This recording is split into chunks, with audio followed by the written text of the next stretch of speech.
Kuwait से उसका contact है सर। वो देशद्रोही है, वो अंतर्राष्ट्रीय तस्कर है। आप समझ रहे हैं, आज मोदी जी के माँ के बारे में कुछ उल्टा पुल्टा बोला गया, आज बिहार बंद है। अब मेरे पिताजी को माँ बहन किया गया, उसका रीजन क्या है? उसका कोई सोल्यूशन नहीं निकलेगा। थक गए सर, मैनेज करने का भी एगो हद होता है ना। किसी भी चीज का सीमा होता है, दायरा होता है, लेकिन हर एक दायरा थाना फुलवरिया पार कर चुका है। आखिर वो लड़का से कितना रुपया दे दिया, कितना मैनेज किया है, थाना प्रभारी सुन नहीं रहे हैं। इसका रीजन क्या है? इसका रीजन थाना प्रभारी फुलवरिया थाना प्रभारी चीज का समस्या का समाधान नहीं। आप एसपी साहब से सर, दोबारा मिलिए। कितना बार हम रो रहे हैं सर, 5 महीना से हम रो रहे हैं, किसी प्रकार का सुनवाई नहीं हुआ। जहाँ तक मेरे पिताजी गए, उनके माँ बहन को गाली दिया गया। इसका क्या रीजन है? आखिर थाना प्रभारी गाली देते हैं। थाना प्रभारी गाली दिए, वो मैनेज कर लिए हैं। अगला आदमी का कॉन्टेक्ट है आउट ऑफ कंट्री, कुवैत से। अच्छा, उसका प्रूफ मेरे पास है। अच्छा, ब्लैकमेल करके सर शारीरिक शोषण कर रहा है, उसका वीडियो है मेरे पास। अच्छा, तो वो ये सारा आखिर आप आत्मदाह करने के लिए मतलब इस तरह से एसपी साहब के कार्यालय के पास पहुंच गए? सर, वो इंद्रजीत शर्मा के खिलाफ हम एफआईआर दर्ज किए थे फुलवरिया थाना में। कौन है इंद्रजीत? इंद्रजीत शर्मा है, हमारे ससुराल का है वो लड़का। अच्छा। मेरे वाइफ से वो कांटेक्ट में था। अच्छा, और अभी बहला फुसला के उसको ब्लैकमेल करके उसको मिसयूज किया, और मिसयूज करके उसका फोटो वायरल कर दिया। अच्छा, ओपन फोटो वायरल कर दिया गया। अच्छा, और तो इसके लिए थाना पे आप नहीं गए? थाना पर हम गए, लेकिन हम एफआईआर दर्ज किए 1/5/2025 को। अच्छा। लेकिन 5 महीना रनिंग में है अभी। अच्छा, कोई एक्शन नहीं लिया गया। और मेरे पिताजी जब वहाँ गए थाना पर, तो थाना प्रभारी गाड़ी गलौज, माँ बहन के गाड़ी गलौज किए, और जाति सूचक नाम लेके गाड़ी गलौज किए। वो क्या नाम है थाना प्रभारी का? थाना प्रभारी का नाम तो हम कंफर्म नहीं है। पहले दिवाकर सिंह के हाथ में केस हैंड ओवर किया गया था। अच्छा, लेकिन कोई एक्शन नहीं लिया। अभी वो उनका ट्रांसफर हो गया, वो खगड़िया चले गए, और दूसरा थाना प्रभारी आए हैं। अच्छा। तो कहने का मतलब 21 तारीख को मेरे पिताजी गए, उनके साथ माँ बहन गाड़ी गलौज किया गया था। अच्छा, और यही हम आवेश में, जब तक कोई एक्शन नहीं लिया गया, तो हम लास्ट में ये स्टेप उठाए हैं। अच्छा, पूरा मामला क्या है? सो बताइए। मामला है सर यही, जो आखिर हम केस फाइट किए, तो दरोगा क्यों नहीं एक्शन लिए? हम गरीब के जीने का हक नहीं है क्या? हम अपना हक के लिए लड़ रहे हैं। अच्छा, और जहाँ तक कि आरटीआई के थ्रू एसपी साहब को दिया गया था आवेदन, आरटीआई के थ्रू मांग किया गया था, उसका भी कोई सुनवाई नहीं हुआ। कहने का मतलब थाना प्रभारी एसपी साहब का भी वैल्यू नहीं दिए। अच्छा, एसपी साहब आदेश दिए हुए हैं एफआईआर एसपी करने साहब के? आदेश दिए हैं, आरटीआई के थ्रू 4 बार मांग कर चुके हैं। अच्छा, और किसी प्रकार का सुनवाई नहीं हुआ। अच्छा, और लास्ट में रीजन ये हो गया कि वहाँ लड़का का भाई वहाँ लड़की को, मेरे बच्चा को भगा कर फिर बेंगलोर रह गया। अच्छा। Second time. अच्छा, उसका प्रूफ, उसका रिकॉर्डिंग मेरे पास है। अच्छा, तो एसपी साहब से आप फिर दोबारा मिलते, ये आत्मदाह करना कोई समस्या का सर, समाधान लास्ट तो नहीं है? जब 4 बार आरटीआई के थ्रू मांग किया गया, एसपी साहब की भी वैल्यू नहीं हुआ। थाना प्रभारी फुलवरिया थाना प्रभारी जब नहीं दिया, लास्ट में हम ये स्टेप उठाए। तो दोबारा एसपी साहब से आप आके मिलते? नहीं सर, इसमें कोई संदेह नहीं है कि हमको एक्शन लिया जाएगा। अच्छा, और विश्वास हो गया हमको। कहने का मतलब विश्वास ही नहीं हुआ किन्हीं पदाधिकारी पर।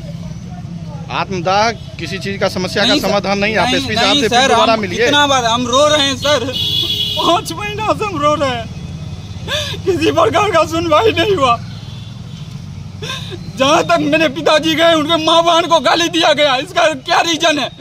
आखिर थाना प्रभारी गाली देते हैं। थाना प्रभारी गाली दिए, वो मैनेज कर लिए हैं। अगला आदमी का कॉन्टेक्ट है आउट ऑफ कंट्री, कुवैत से। अच्छा, उसका प्रूफ मेरे पास है। अच्छा, समझे? कुवैत से उसका कॉन्टैक्ट है सर। वो देशद्रोही है, वो अंतर्राष्ट्रीय तस्कर है वो। अच्छा, आपको क्या लगता है आपकी मतलब पत्नी या बच्चों को क्या वो कर सकता है? कहने का मतलब उसको ब्लैकमेल करके सर शारीरिक शोषण कर रहा है, उसका वीडियो है मेरे पास। अच्छा, तो वो ये सारा चीज सबूत दिए थे एसपी साहब को? एसपी साहब को लास्ट में अभी हम दिखाएंगे टोटल चीज। अच्छा, तो आप एसपी साहब से मिलिए, ये आत्मदाह आप मत कीजिए। नहीं सर, हम है थक गए सर, मैनेज करने का भी एगो हद होता है ना। अच्छा, किसी भी चीज का सीमा होता है, दायरा होता है, लेकिन हर एक दायरा थाना फुलवरिया पार कर चुका है। अच्छा, आप समझ रहे हैं, आज मोदी जी के माँ के बारे में कुछ उल्टा पुल्टा बोला गया, आज बिहार बंद है। अब मेरे पिताजी को माँ बहन किया गया, उसका रीजन क्या है? उसका कोई सोल्यूशन नहीं निकलेगा क्या? आखिर वो लड़का से कितना रुपया दे दिया, कितना मैनेज किया है, ये थाना प्रभारी सुन नहीं रहे हैं। इसका रीजन क्या है? इसका रीजन थाना प्रभारी, फुलवरिया थाना प्रभारी बताएंगे। सर हम तंग आ चुके हैं, एक दिन का रहता तब न बहुत। कितना दिन पहले ये घटना हुआ है? ये घटना तकरीबन 5 महीना हो चुका है, लेकिन वो लड़का 7 साल से मेरी वाइफ को टॉर्चर कर रहा है। अच्छा, शादी के टाइम से ही। अभी ऐसा हो गया है जो जैसा कहता है वैसा वो लड़की सुन रही है। आखिर रीजन क्या है? वो रीजन कुछ तो बताएगा ना। आखिर कहने का मतलब अगर कुछ ऐसा सिस्टम रहता है, लड़का लड़की का प्यार वाला सिस्टम रहता है। एक बच्चा है सर, एक बच्चा है, 7 साल का मेरा बेटा है। अगर उसको मिसयूज नहीं कर रहा है तो उसका वीडियो वायरल कैसे हो गया? इंस्टाग्राम पर उसका वीडियो वायरल कैसे हुआ? आखिर इसका रीजन कौन देगा? आप एसपी साहब से मिले हैं? नहीं, एसपी साहब से नहीं कौन मिले? फिर आप मेरे बता रहे पिताजी हैं। गए एफआईआर के मामले में। मेरा पिताजी 4 बार 5 बार जा चुके हैं। अच्छा। जब एसपी साहब एसपी साहब का क्या कहना हुआ? एसपी साहब आदेश दे रहे हैं, एसपी साहब बेजाबती आदेश दे रहे हैं थाना प्रभारी को, अगर इस पर कार्रवाई नहीं करते हैं तो इसका जवाबदेही आपकी होगी।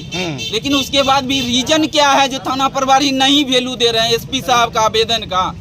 तो एसपी साहब से आप दोबारा मिलिए। नहीं हो, अगर एसपी साहब की बात को भी नहीं सुनते हैं तो डीआईजी साहब ऊपर हैं, उनसे आप मिलिए। ये आत्मदाह तो कोई चीज का सलूशन नहीं। डीआईजी साहब भी आरटीआई थ्रू मांग किए हैं, उस पर सिग्नेचर कर चुके हैं, एसपी साहब भी कर चुके हैं। अच्छा, हम एक ही बात जानना चाहते हैं, अगर उनका वैल्यू नहीं हो रहा है तो हम गरीब आदमी कौन सुनेगा? समझ रहे हैं ना आप? जब उनका सिग्नेचर है, उनका ऑर्डर का वैल्यू नहीं हो रहा है तो फिर मेरा कौन सुनने वाला है? हमको तो गाड़ी देकर वहाँ थाना प्रभारी भगा दिया। थाना प्रभारी गाली से बात करता है? गाली से बात करते हैं, माँ बहन को गाली देकर। मेरे पिताजी को बुलाइए, उनका एज देखिए, उनका एज देखिए। क्या बता रहे हैं? 21 तारीख को गाली दिए, जब हम वहाँ गए ना। हाँ। तो गाली दिए। अच्छा, कि इसको बंद करो। अच्छा, हवालात में इसको बंद करो, इसको हम बता देते हैं। और क्या कहता है, दहेज प्रथा केस करके इसको अंदर सरा देंगे सबको। अच्छा, ये धमकी एक थाना प्रभारी आपको दे रहा है? फिर ऐसा अब कहाँ जाएंगे सर? गाली सुनने के लिए जाए वहाँ बार बार। और हम न्याय मांगने जा रहे हैं तो उल्टा केस करने की धमकी दे रहे हैं। दिए हैं वहाँ, आदेश लिख करके दिए, फिर भी कोई सुनवाई नहीं। तो सर आप मिलते एसपी साहब से दोबारा मिलते? कितना बार मिले? बहुत बार मिल चुके, सब तो है प्रूफ। हाँ, क्या बता रहे थे आप? हम सर कहना चाहते हैं आखिर कुछ तो रीजन होगा जो थाना प्रभारी इनका एप्लीकेशन का वैल्यू नहीं दे रहा है। आपको क्या लगता है, क्या हो सकता है? देखिए, हमको साफ स्पष्ट लगता है कि अगला इंसान जो जिस पर हम एफआईआर किए हैं वो इतना मैनेज कर चुका है, इतना, क्योंकि देखिए आउट ऑफ कंट्री से उसको कांटेक्ट है ना, उसका प्रूफ है, A to Z प्रूफ है मेरे पास। दिखाइए प्रूफ दिखाइए। उसका प्रूफ है मेरे पास।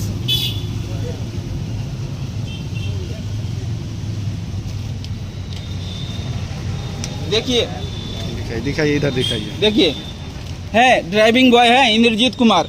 यहाँ देखिए, इंस्टाग्राम आईडी है, कुवैत का है। अच्छा, कुवैत का है। यहाँ देखिए, कुवैत सिटी है, कुवैत सिटी है। यहाँ देखिए, इंद्रजीत कुमार है ड्राइविंग बॉय। अच्छा, और हम दिखा रहे हैं। अच्छा,